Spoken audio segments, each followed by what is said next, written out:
Bonjour tout le monde. I want to begin by thanking Prime Minister Johnson for his warm welcome and congratulate him on a successful summit.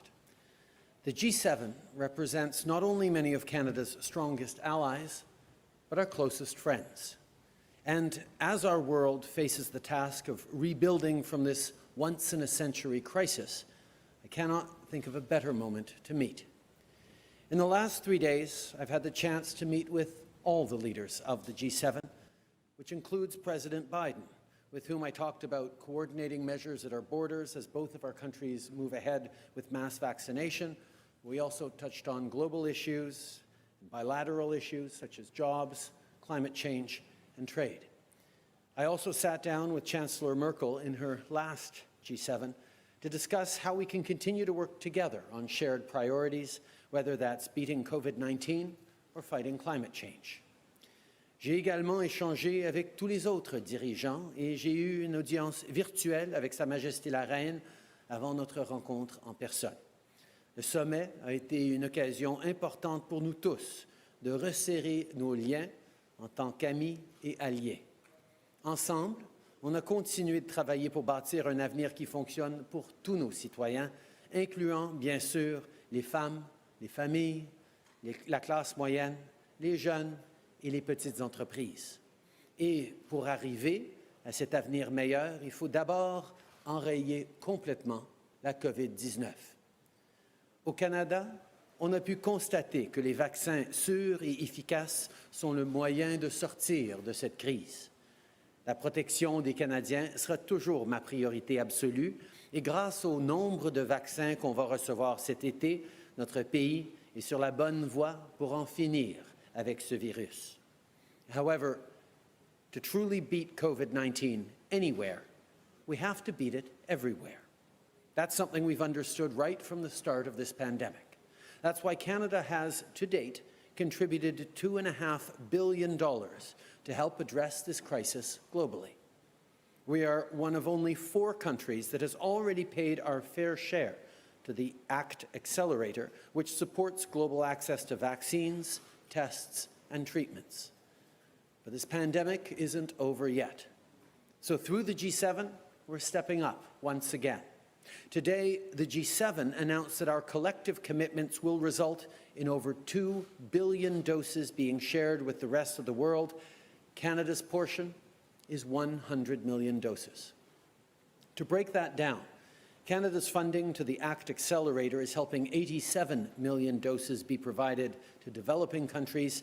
In addition, we're donating 13 million doses procured by Canada to other countries through COVAX. We will also have more to say in the coming weeks as our vaccine procurement process identifies even more doses that can be shared with the world. At the end of the day, what's important isn't how we get doses out to people. What matters is that each vaccine keeps someone safe, someone's grandmother, father, or daughter. That's what counts. And to Canadians, I want to be clear.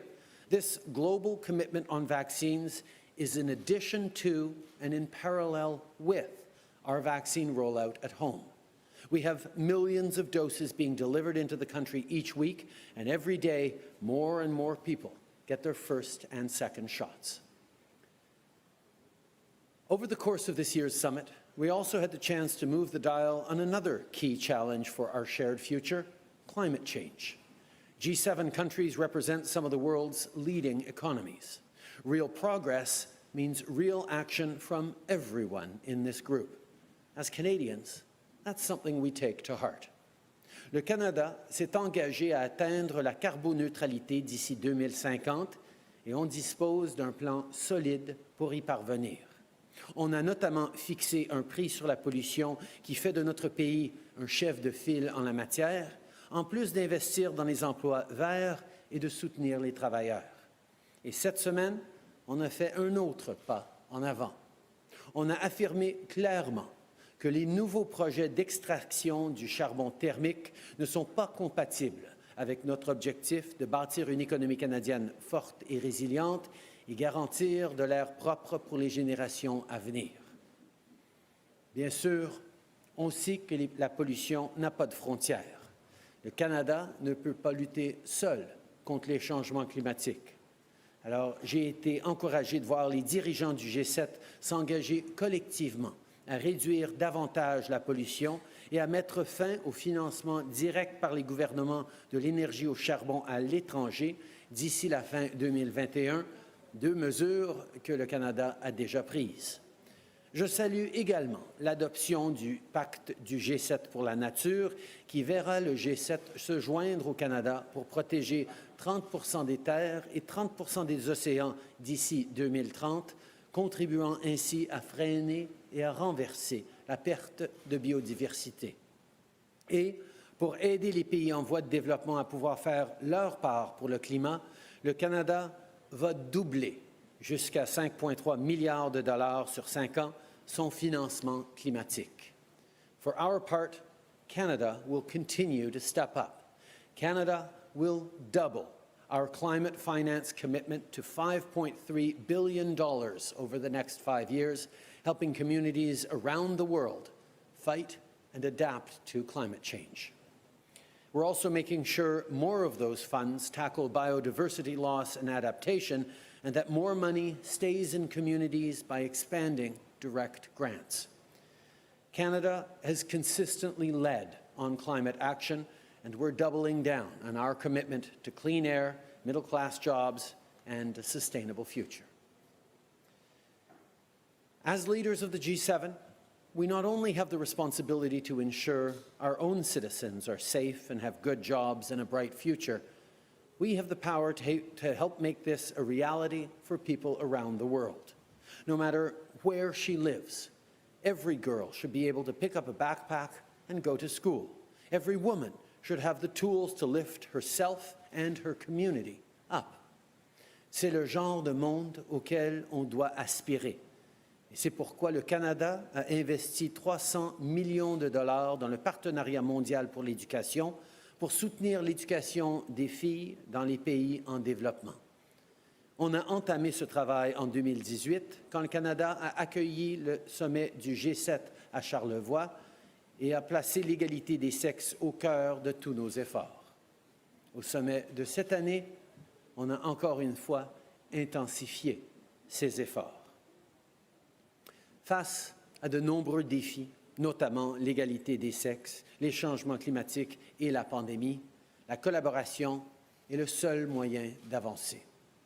When we stand united through institutions like the G7, we send the message that the world's democracies will work together to meet the challenges we face and defend the values we hold dear. Together, we must continue to strengthen respect for international law and defend people who face persecution and suffering abroad.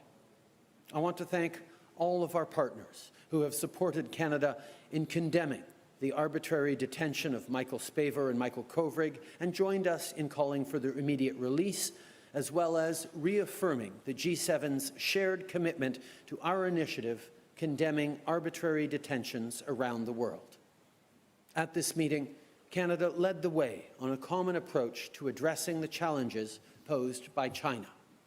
As partners, we must stand strong and united.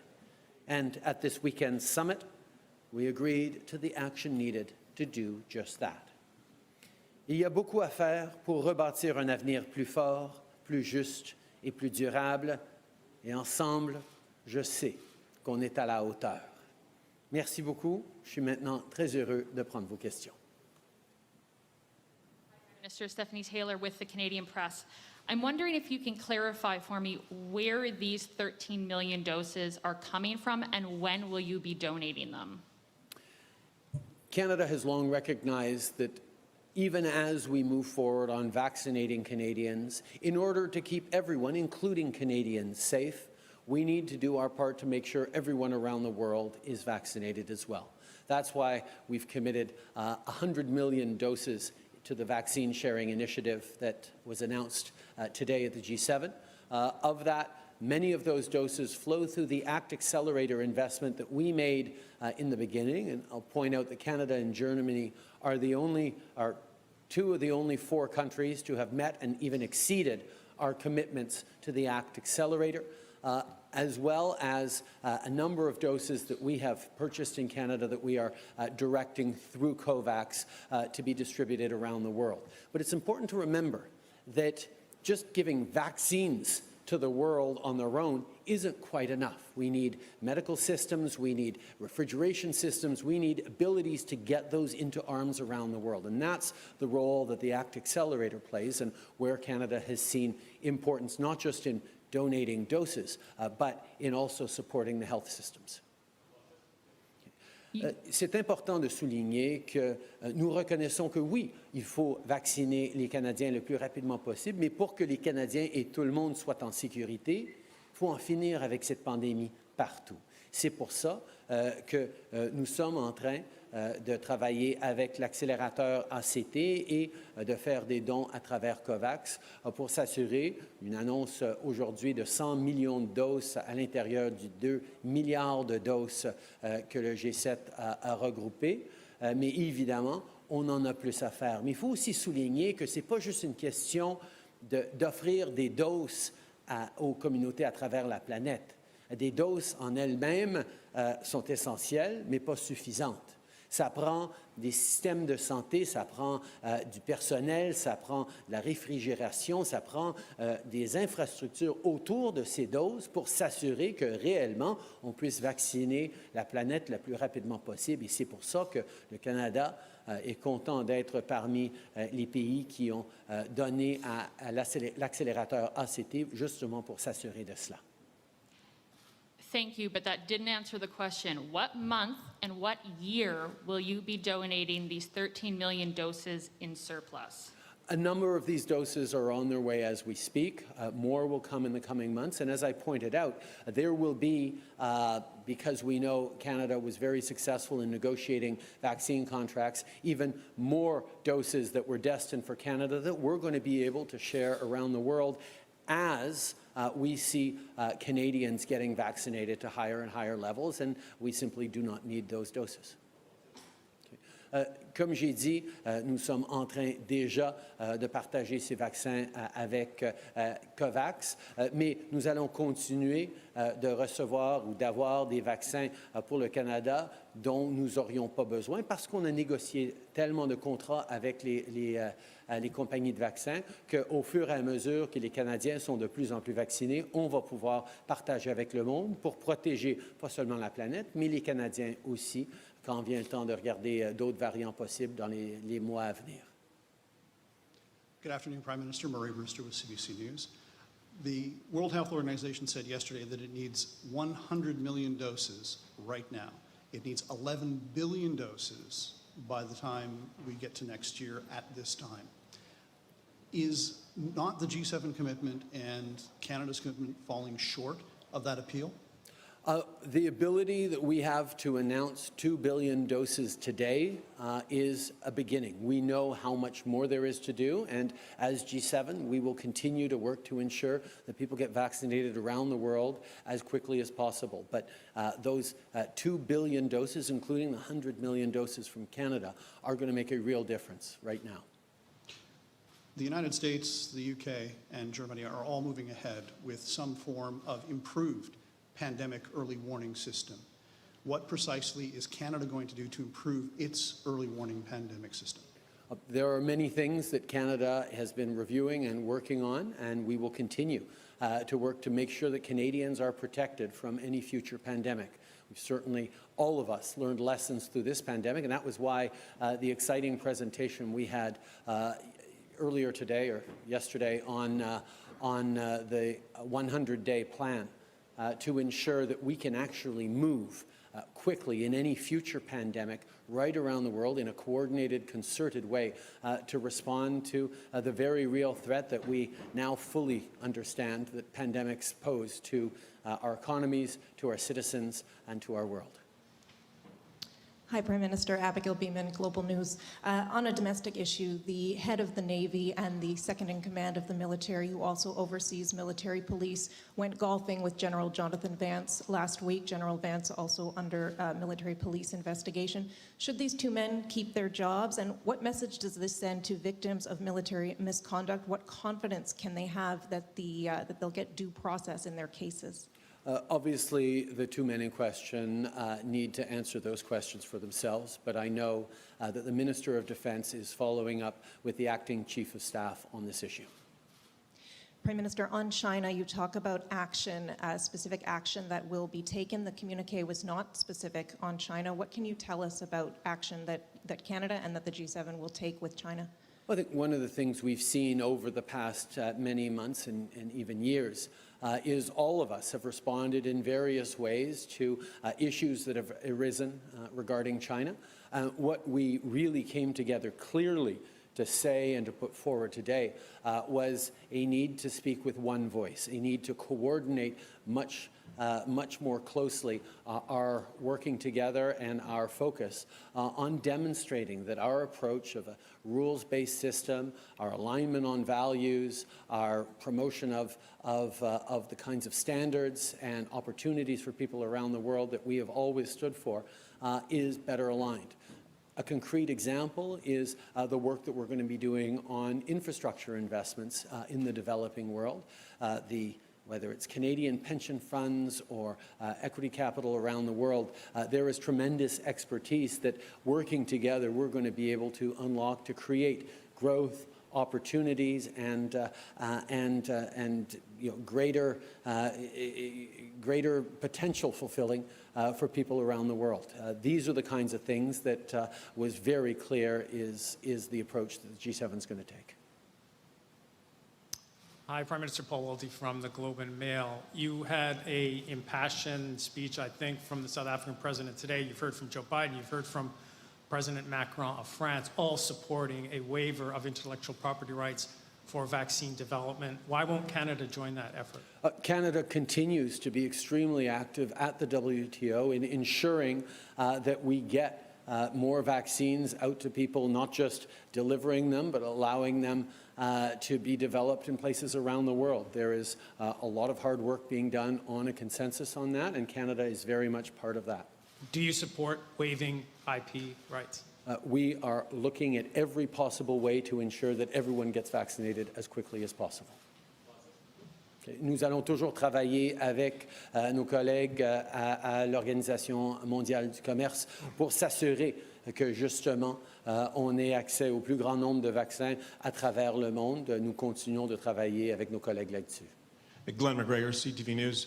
Prime Minister, when you raised the issue of Michael Kovrig and Michael Spavor with the leaders, did you get any specific commitments on anything they're going to do to expedite their release other than just denouncing their detention, and particularly from President Biden when you spoke with him? The first thing that was a very clear consensus around the table, and indeed with all the leaders in bilateral conversations, is that what has happened to the two Michaels should not have happened, and indeed could happen in any country around the world. The use of arbitrary detention and coercive diplomacy by China is of concern to all of us. That is why the G7 reaffirmed its commitment to our arbitrary detention initiative, not just aimed at China, but at countries around the world who are using detention of citizens for political purposes, while at the same time continuing to impress upon the Chinese leadership that this approach is not just harming their standing in the global economy, but is also harming their own interests. It is counterproductive for China to be engaging in this, and that is something that we are all speaking with one voice on. Okay. Dans toutes mes conversations, que ce soit autour de la table ou individuellement avec les dirigeants, ça a été très clair que la détention arbitraire des deux Michael est une préoccupation pas seulement pour le Canada, mais pour tous les pays à travers le monde. L'utilisation de détention arbitraire ou de diplomatie coercitive est préoccupante, et nous sommes d'une seule voix pour souligner notre désaccord avec cette approche et aussi pour souligner que c'est une approche contre-productive, pas juste pour les relations internationales, mais pour la Chine elle-même. Elle n'aura pas ce qu'elle veut en agissant pareillement. You also spoke to President Biden about the Canada-U.S. border. You and he seem to have two different views on how and when this should start to reopen. Was there any agreement here in Cornwall about how that's going to happen, a specific timeline, a plan for doing that? We have been having close engagements with the American administration, with border officials, between ministers and members of the administration back since the very beginning of this pandemic. Obviously, with the longest undefended border in the world between our two countries, it is extremely important to get back to normalcy as quickly as possible. But the work we did from the very beginning ensured that the nearly $2 billion in trade that crosses that border daily has continued to cross even during the worst moments of this pandemic in our respective countries. We will continue to work closely together on moving forward in the right way, but each of us always will put at the forefront the interests and the safety of our own citizens. Depuis les débuts de cette pandémie, nous avions travaillé main dans la main avec les Américains pour s'assurer non seulement de la protection de nos citoyens, mais de s'assurer aussi que les 2 milliards de dollars en biens qui traversent notre frontière à chaque jour continuent de s'écouler. Et effectivement, on a vu la continuation de tous ces échanges commerciaux, même pendant les pires moments de cette pandémie. Nous allons évidemment continuer de travailler ensemble pour aligner dans la mesure du possible, mais nous allons aussi être très clairs que la priorité pour chacun de nous, ce sera toujours les intérêts et la sécurité de nos propres citoyens. On va toujours chercher à collaborer quand c'est possible. Evan Dyer, CBC News. You've talked about the need to act in concert with other nations with respect to China and China's unacceptable behavior, as you've described it. Do you now consider yourself to be part of a new alliance here, or at least a stronger alliance, to counter China's rise? And is the goal that as long as China is an authoritarian one-party state, that it not become the world's top power? Is that your goal? No, the goal of the G7 has always been the success not just of our countries and our economies, but the success of the global economy. And we understand that a rules-based order, an international trading system based on international law, on the principles and values that allow for our citizens to flourish, is something we will continue to stand up for, and quite frankly, something the G7 has always stood for. It has been outstanding to see such togetherness and alignment on these issues over these past few days, which certainly represents a new moment for the G7. But certainly the way we've been able to come together and align ourselves not just on one issue or one relationship, but on a whole realm of relationships is boding very well for the future, not just of our economies, but of the world. Just to see if I understood you correctly, so you wouldn't necessarily object to China becoming the dominant power in the world while it's still an authoritarian one-party state? I'm not going to decode layers of hypotheticals in there. I think it's important that we be promoting the rules-based system, the agreed-to international laws, and the opportunity for everyone around the world to fulfill their potential. And we've seen that the model that is highlighted here at the G7 has been incredibly effective in creating prosperity, in creating opportunity, in creating advancement for people around the world. And we will continue to demonstrate that as we work together, even closer than we ever have before, that resonates around the world. Hi, Prime Minister. This is Kate Bolingaro from Bloomberg. I have a question regarding the border and vaccine certificates and vaccine passports. This is something that G7 leaders were discussing, but there was nothing about this in the communique. So I was wondering if you could provide a little bit more information about a system that's going to be put in place so that people can get back to normal life while this pandemic is ending. I think the priority for all countries remains getting through this pandemic. And many countries like Canada continue to say that now is not the time to travel except for essential purposes. We need to ensure that people are getting vaccinated, getting their first dose, getting their second dose, and that is our priority.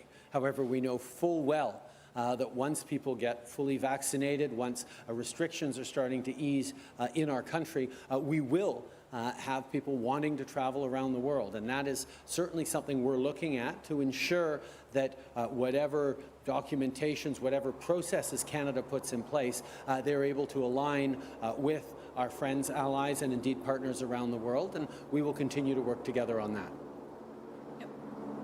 What would be your preferred system in that sort of a place? Because we know Biden has come out against vaccine passports. However, the EU already has that sort of a system in place. So Canada obviously is going to be looking at some sort of a dual system to be able to accommodate different views. I'm wondering, for you, what is the best approach in your opinion? The best approach will be one that respects people's privacy, that demonstrates an ability to travel to places all around the world in different systems, and that is reliable and easy, and make sure that it's treating everyone fairly. These are the kinds of principles that we're putting at the core of any discussions around international travel and vaccinations. Quand on parle de vaccination et de déplacements internationaux, il faut comprendre qu'on n'est pas rendu là encore. C'est encore un moment seulement pour les déplacements essentiels, mais on s'en vient à un moment où les Canadiens vont être suffisamment vaccinés qu'on pourrait parler justement de déplacements à ce niveau-là. Et on va mettre en place un système qui respectera la vie privée, qui sera facile à utiliser, qui pourrait fonctionner partout dans le monde et aussi qui prendra en compte les préoccupations au niveau de l'équité et la justice. Bonjour, M. Trudeau, Louis Blouin de Radio-Canada. Il y a plusieurs groupes environnementalistes qui demandaient au G7 de mettre fin aux subventions aux énergies fossiles et qui demandaient aussi la fin des nouveaux projets pétroliers ou gaziers. Qu'est-ce qui vous empêchait d'aller sur cette voie-là pendant le G7? Pourquoi vous n'avez pas décidé d'aller vers une approche plus ambitieuse?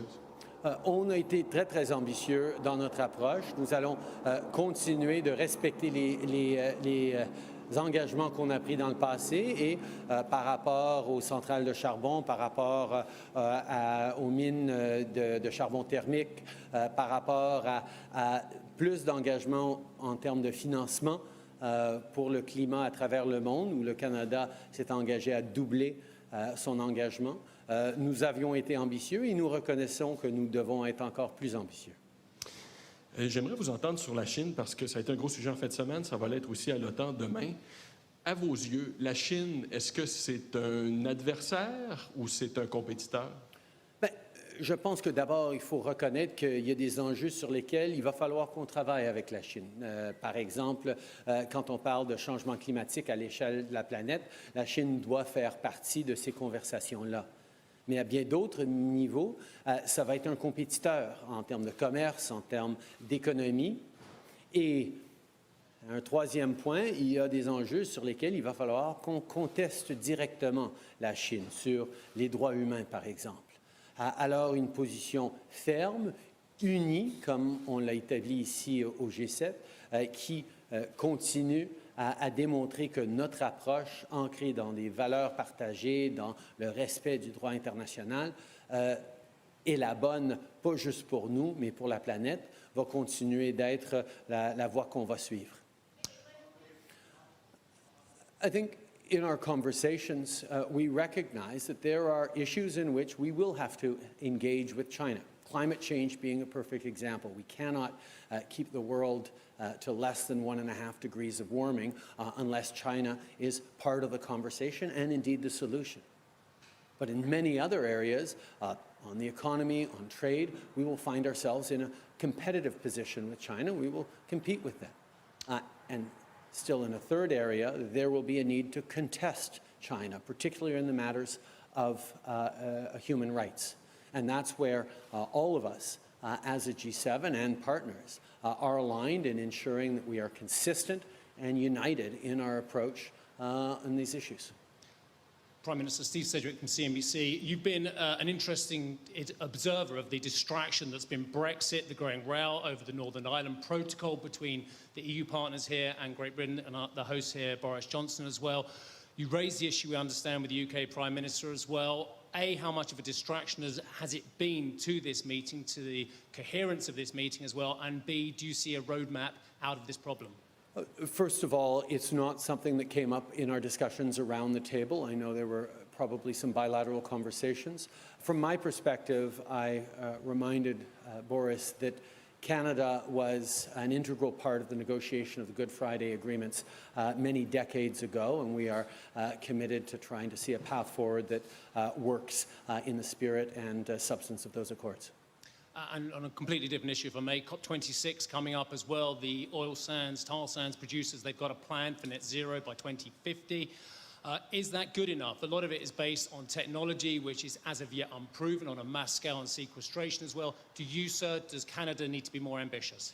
Canada has put in place one of the strongest broad-based prices on pollution in the world. We know that putting a price on pollution is one of the strongest ways not just to move forward on fighting climate change, but to incentivize business to make investments that decarbonize the workings of our economy.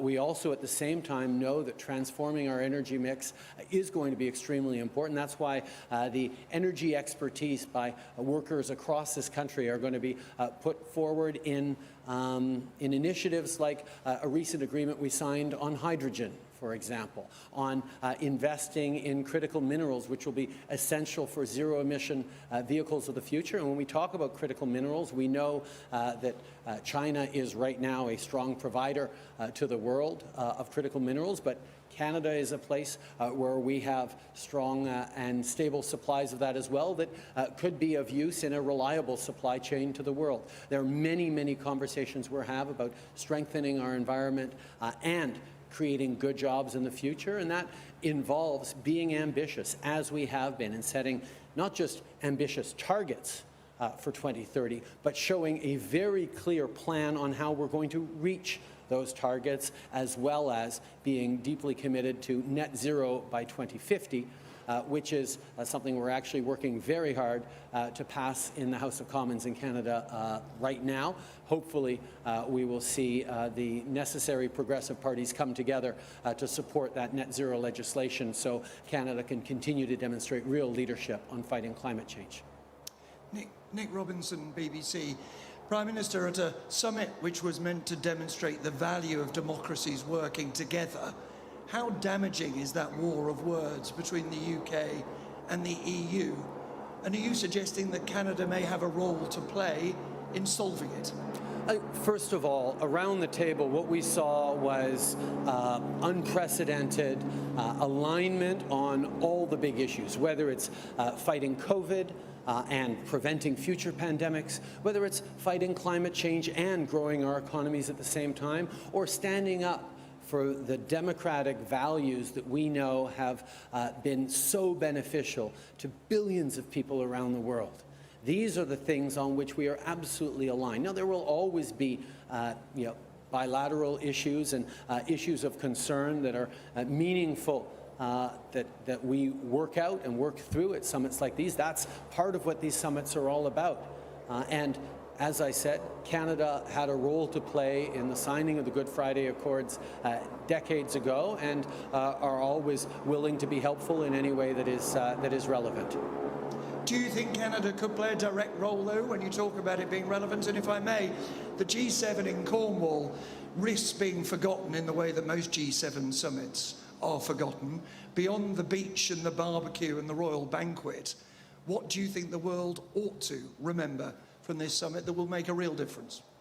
I can't help but think back to our G7 summit in Charlevoix that was made famous from a tweet from an airplane. But what actually resulted in that G7 in Charlevoix was a commitment that saw millions, if not actually billions of dollars flowing to girls' education around the world. investments that have made a real and tangible difference in the lives of thousands upon thousands of women and girls in countries around the world. We move forward on an oceans charter to fight plastics in the oceans that have actually had real impacts. We move forward on many partnerships that, no, didn't make the headlines the next day, but has been part of a steady working effort by G7 members to have a positive impact on the world. And I don't know what you will all be writing about tomorrow, but I can tell you the work we got done here today at a time where the G7 is more united than ever before, more focused on the responsibility we wield collectively as some of the world's leading economies, not just to our own citizens, but to citizens around the world, during a time of dueling crises of the pandemic and climate change. The impacts of this G7 will be felt long after the newspapers you write for will have been used to wrap fish. En français maintenant? Ah, bon, OK. Maybe I won't do the newspapers and fish thing. I might get in trouble for that, because we respect the freedom of the press and the independence and the work that you all do in a very important way. Écoutez, par rapport aux manchettes qui sortent d'une rencontre du G7, je ne peux que réfléchir au G7 qu'on a eu à Charlevoix il y a plusieurs années, où évidemment les manchettes parlaient d'un tweet paru de Air Force One. Mais la réalité, c'est que les conclusions de cette rencontre, les milliards de dollars, par exemple, qu'on a investis dans l'éducation pour les femmes et les filles, dans l'initiative pour protéger nos océans et éliminer les plastiques de nos océans, il y a du travail qui n'est pas fini, mais qui continue à ce jour. Malgré les manchettes de ce qui s'écrit, le travail qui est fait entre amis et partenaires membres du G7 et nos pays respectifs et nos partenaires à travers le monde va continuer.